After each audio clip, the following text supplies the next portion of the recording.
today?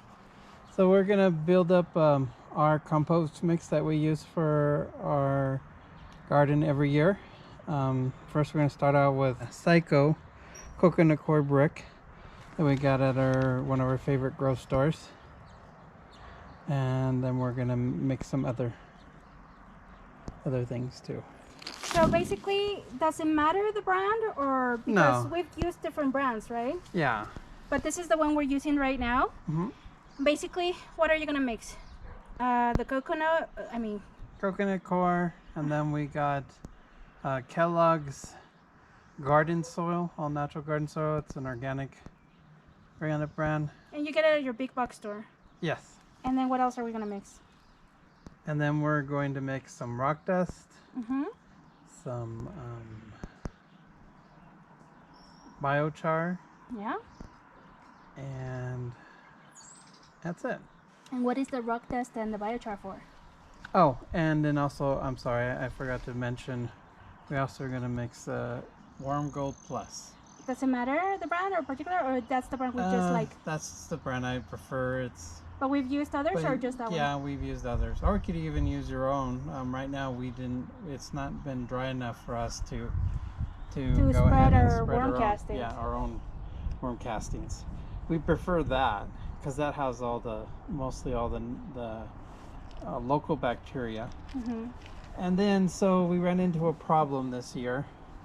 Usually I'll mix it with Malibu compost, Worm Go Plus, and then also Ancient Black Forest, which is Alaskan humus compost. Those are really excellent. We just put maybe a couple shovelfuls in there and mix it with each batch that we make, which is we usually mix it with about 2 cubic yards of that compost that we were talking about, or the garden soil. It's actually more of a compost than a garden soil. But this year, unfortunately, our grow stores have told us that they can't get it anymore for some reason because of COVID. It's made it very difficult to get. The Malibu compost? The Malibu compost and the Black Ancient Forest. And those are the ones that we prefer to use all the time. Yes, those are the ones we. So, what I thought we'll do, and we usually normally do it anyways, but this time we'll do it even more so, is we'll do the mix, like I said, and we'll go ahead and we'll lay it down on the soil. And then what we're gonna do is that we're gonna use Boogie Brew compost tea. We're gonna make that, and then we're gonna mix it with Malibu, which Malibu also has their own compost tea, and we're gonna use those two things and then spray it all over the compost on our terraces. So we got the Malibu compost and the Boogie Brew. And the Boogie Brew. On Amazon. On Amazon. And you should find the links on the description of this video. Yes. And so why the biochar? What's the purpose of the biochar, and what's the purpose of the rock dust? So the biochar, the way that I think of it is, and I don't use a lot, I use like a couple handfuls, is the way I think of it is if you think about you're adding an extra home for all your organisms. That's all your fungus organisms that are beneficial and all your beneficial bacteria, and you're giving them a home, or like a condo to live, because there's all these little tiny microscopic pores that used to be part of the wood skeleton or part of the wood cells, and what takes its place is the beneficial bacteria and also the beneficial fungus that will come home to it as your compost starts to break down. When you're laying down compost tea, what happens is that you get these plumes of bacteria and fungus that start just jetting across your compost and your soil, and they go into your soil. And these are all beneficial. Yes. There are some studies that have been done. I'm sorry, I can't remember the doctor, her name. She says that for even each spot that you spray, it could increase the beneficial bacteria. They spread out within 100 feet. Okay. So we're not just going to be improving our soil in those spots that we spray it, but we're actually doing our whole yard. So what happens is that as the bacteria grows and the fungus grows, they move into your biochar Oh, and they okay. inoculate it. So one thing leads to the other, per se. Yes. And so what about the rock dust? So the rock dust is like a catalyst, just like C90, which is another product we use a lot. C90 is basically a salt, a mineralized salt, and that is a catalyst. So what it means is it causes the bacteria to start going on a feeding frenzy. So basically the And rock fungus. Yeah. So basically the rock dust and the sea minerals are just food for the bacteria or the soil? Yes. Which one? Both? So both. Okay. So that's great. So that's you're adding minerals to the soil, and then you are adding also an environment for beneficial bacteria and fungi and all these goodies, all these organisms for your soil. Yep. Okay, great. Let's get going then.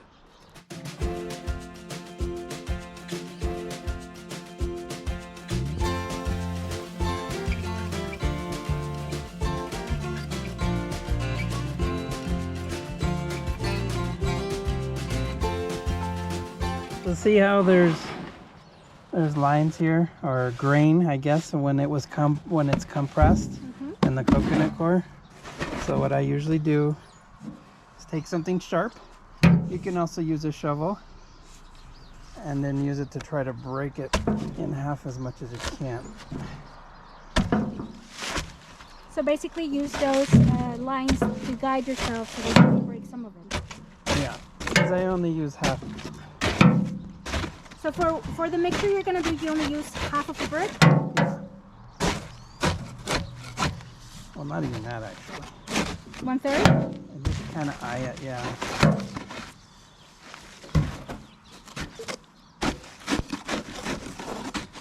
So now what we do is add water, right? Yeah.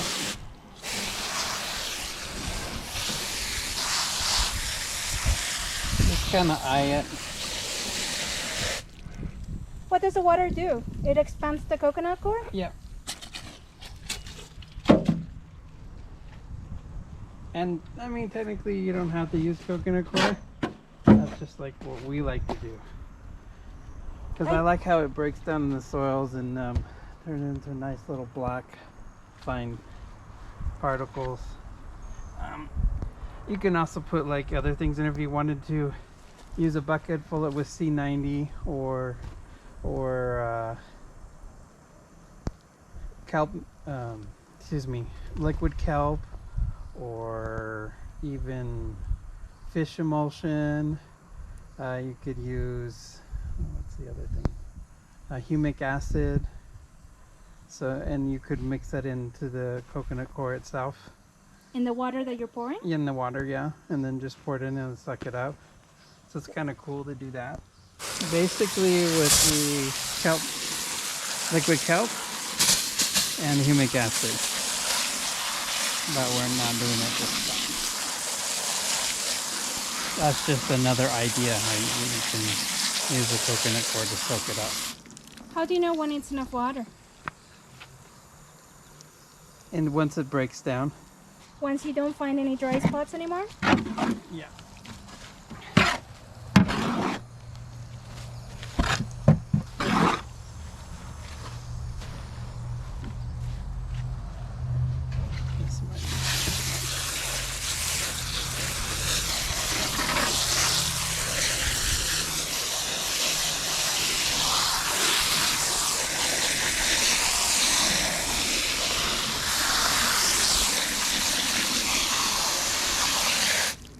Isn't one of the benefits of using coconut core that it will help keep the soil moist? Yes, it does do that. It also helps break up. If you have, like, if the soil's really heavy, it will lighten it up. Like these compost garden soil, it's gonna help make the soil lighter. And what's the benefit of the soil being lighter? It's easier To work with? to work with, to pick up, To weed? to weed too. I'm liking that part. I think no one likes weeding. except if it's edible leaf. Except my mom. And well, it's a very good thing for distressing. Yes. So you want to vent. My mom thinks it's very Therapeutical. therapeutical. Yes. I guess if you're having like a harsh day and you want to vent, so I guess it's a good idea. Or if you have kids and you're gonna put them in timeout, This maybe is it's a good even too much. So I would probably... Too much water? No. Too much coconut coir? Too much coconut coir. So I'd reduce it by half. So then you would use 1/4. Yeah. 1/4 of the coconut coir for the mixture we're gonna make. And it's the mixture we're doing is just in a basic standard size wheelbarrow, right? Yes. So the excess of the coconut coir we're gonna put in this bucket, and you can use it for days, meaning you don't have to reactivate it with water. But if you had to, well, it's so easy because you just add water and then it's ready to go again. That's right. Okay, so now that you have the amount of coconut coir that you need and that it's wet enough, then what are we doing now? So we're going to go ahead and add a small shovel full of worm compost. Okay, so it's one of these size shovels, which is not very big, and it's gonna be full of worm castings, right? Yes. And it's the brand that we mentioned, and again in the supply.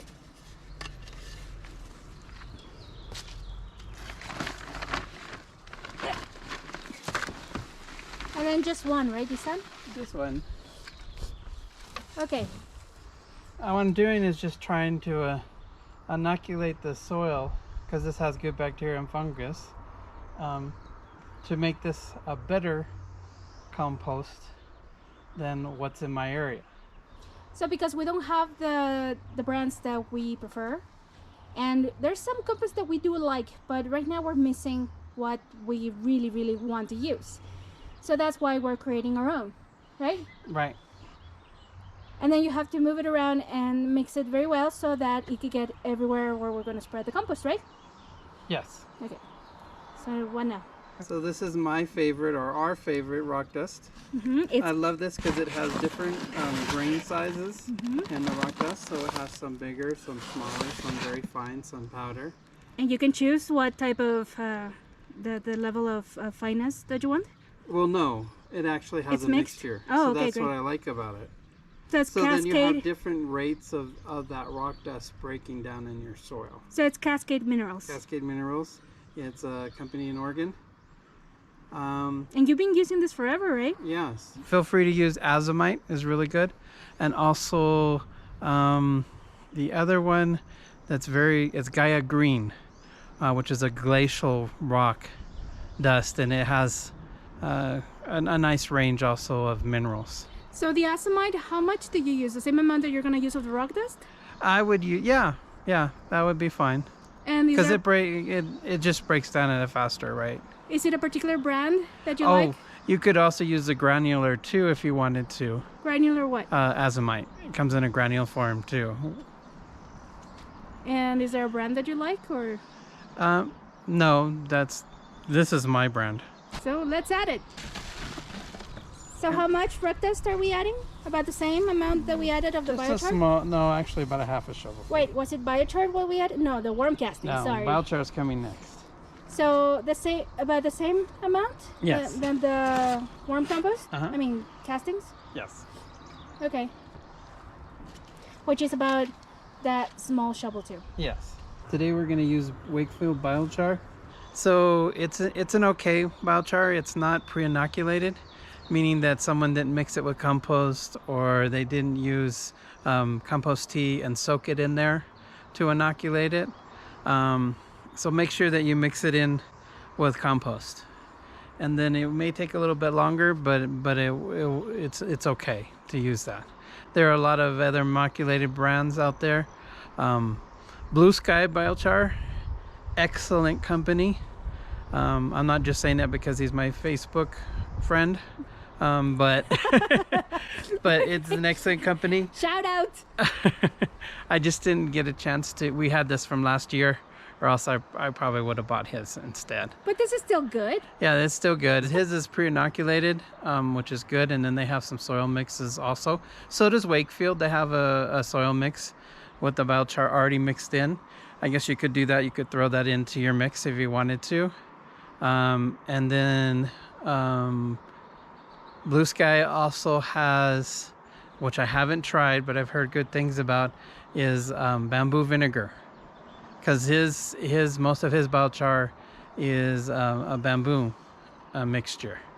So, I mean, my mixture, but he uses that to go ahead and use that to make the biochar, I should say. Okay. So, which has huge amount of pores in it also. If you're ever making your own biochar, you try to use hardwoods. You can use anything though. And then the bamboo works really well too, which is when we have our farm, that's what we're going to use. We're going to use the bamboo. We're planning to, as a side project, we will be growing our own bamboo. By the way, this video is not sponsored by any of the brands we've mentioned, but if any of the brands we've mentioned wants to sponsor us, we're open because we love you guys. Yes. Right? Otherwise, Yes. we wouldn't be using them. So, and we wouldn't be recommending them, and we would just say, oh, general this or that. Yes. So we really love you guys. So thank you for doing your products because we love them. Thank you. This is the biochar. It's really fine. I prefer a little bit bigger, mixed in with the grains. But that's just me. It doesn't really. I don't think it matters. It's just a preference. So I like it a little bit bigger with these size, and then the powder. That's just me, as you could tell with the rock dust. So I'm gonna use like this much. That's Plus all I'm what gonna fell. use. Kind of like when you're pouring vanilla. A little bit extra Yeah. from the amount, it's fine. And that's enough. Actually, I changed my mind.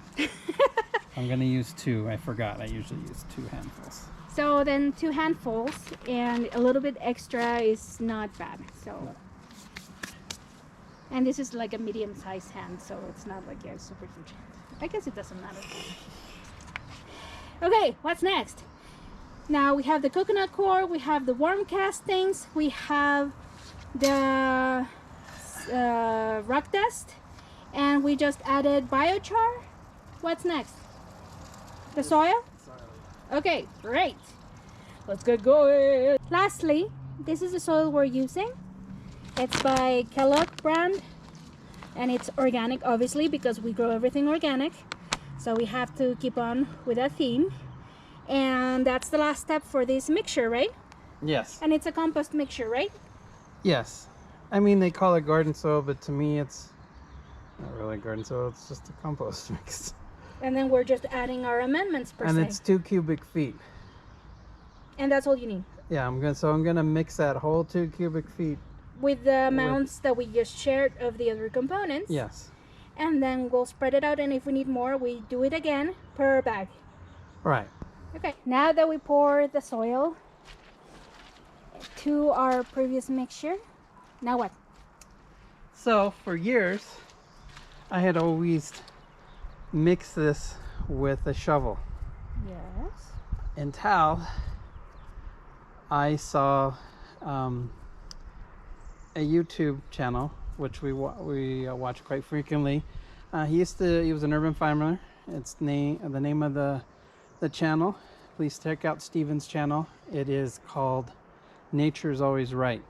He used to live in San Diego. He did urban farm, I think, for about 3 years, if I remember correctly. And now recently he's moved with his wife to Tennessee and bought a really big farm. Yes, we're a little envious. Yes. And he's expanded. You should go check it out. He has a lot of really good suggestions. He's got a really good video, which I really enjoyed, and something, if you live in a rural area, which a lot of people do that watch these types of channels, and you're having a problem getting internet service, he has some suggestions in his area that he's resolved his internet problems, because there wasn't any cable internet available, and the satellite was kind of spotty. So check that out. What he has taught me to use is a fork. So basically he suggested that it's easier to use this fork to mix the soil. to mix anything you're putting in your soil or Yeah, amendments. and to some people that may be just common sense, but It didn't never click was on to us. me. We just figured out we use the shovel for everything. So thank you, Stephen, for the suggestion. Obviously, as you can see, it works very well. We're even dropping some, but that's okay. Yeah, that's fine. Don't feel bad if you do. This is the way we mix our soil with compost and biochar. This is the way we mix our soil with coconut coir and worm castings. Woohoo! On a normal day, it'd be dry enough for us to go down there with a wheelbarrow if it was a working wheelbarrow. Yes. However, it's very slippery right now because it just rained and And our wheelbarrow has a flat. So this one, aside of having a flat, it's broken. So Yes. So It's 100 years old. really? No, I don't know how it is. So in the meantime, what we're doing to improvise is filling these 5-gallon buckets with our mixture, and we're gonna carry it carefully down there because we don't want to kill ourselves. And so that's what we're gonna do. Yep. And we also got this flat shovel. It's new. It's from what brand? Fisker? Is that how you say it? Fast? I don't know. Fiskars. Fiskars. I guess Fiskars? Fiskars? I know it's upside down. So Fiskars? we got this at the big box store that starts with a W. And so this is a shovel. We thought it was heavy duty, not with a wooden handle because we get splinters all the time. And I'm real bad at leaving tools out in the middle of the in rain. the weather. Yeah. So we're gonna see how long this shovel lasts, and we'll keep you updated because it might be one of our favorites to use. Oh, and we don't dig with these shovels. I know there's people that do that. I don't know Why? how they do it or why. If you're gonna dig, Use take the it from rounders. my grandfather who was a construction worker. If you're gonna dig, use a rounded sharp shovel because those are made for digging. These are made for scooping up things, and so you can easily get in flat surfaces and taking them out. So these are not for digging. These are Yes. for shoveling things. Shoveling stuff, right? But not digging. Scooping. Scooping. There you go. These are made for scooping because they're flat, and the ones that are rounded with a sharp point, I would guess. Those are Yes. the ones we use for digging. Those are the ones used for digging. Oh, and they come in all different shapes. So we're breaking our jungle mess of our sugar snappies from last year so that it's easier for it to break down once we put the compost on top of it. And right now it should be warm enough that if there were any beneficial insects overwintering on these plants, that they're gone by now. Hopefully, that's the idea. Yes.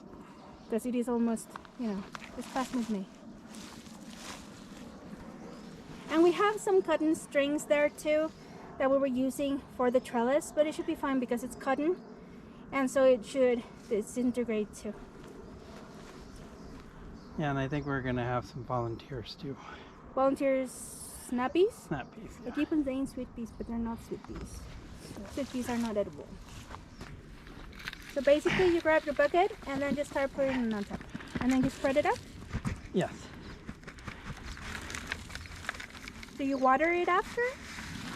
You can, but we have so much rain right now, it's not gonna matter. So once you have the compost on top, using a rake is very practical to be scattering the compost around. It might not look very beautiful right now because of these old parts of the plants that were last year, but the reality is that for this part, we're only gonna stick our finger in the soil to make dents to put our seeds in there. And that's all we need. Yes, and it will break down in time. And it's organic matter. So, ta-da! But a rake is very useful to spread the compost that you made around. Yes. Any additions? No. Okay.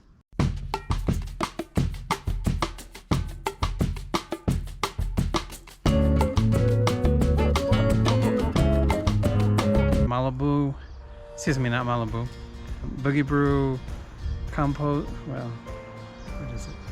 Biochar? No. Compost, yeah. The hands higher Oh. up. The hands, see, I'm losing my train of thought. That's okay. The beneficial bacteria. You can use one hand on it. And it's a shovel that is this size, so it's a small shovel. So one of these full of what? Worm compost. So it's full of. Full of worm shit. So this is my favorite. Our favorite. Ah, I can't open it. Hold on. Okay, so say it again. That's what the. Again. So theirs is really fine. What is it? Lastly, better angle. Sorry, we had a working. If we had a working, what do they call those? The things that roll. The rolling buckets thingies. Wheelbarrow. A wheelbarrow. Okay, start again. A real wheelbarrow. Don't get shy. Okay. Yeah, just keep on going. We're in Go Plus. If you're a company that would sponsor us with a wheelbarrow, we'll be very thankful. This one's falling apart. It's okay. It works for what we need right now. We'll get one eventually. So if we had a working if we had a working wheelbarrow, we would just roll that down the hill On a normal day, because right now on it's a normal day. slippery. And try not to fall on our butts. So we're gonna see it would even look prettier if we didn't have the ramblers. Yes, it looks like now. Don't, you cannot say Oh, why? Facebook, YouTube doesn't like it. Really? Yeah, they'll block our video. We're gonna stick our Okay, finger no. in the soil and make. Oh, That sounded horrible. Alright.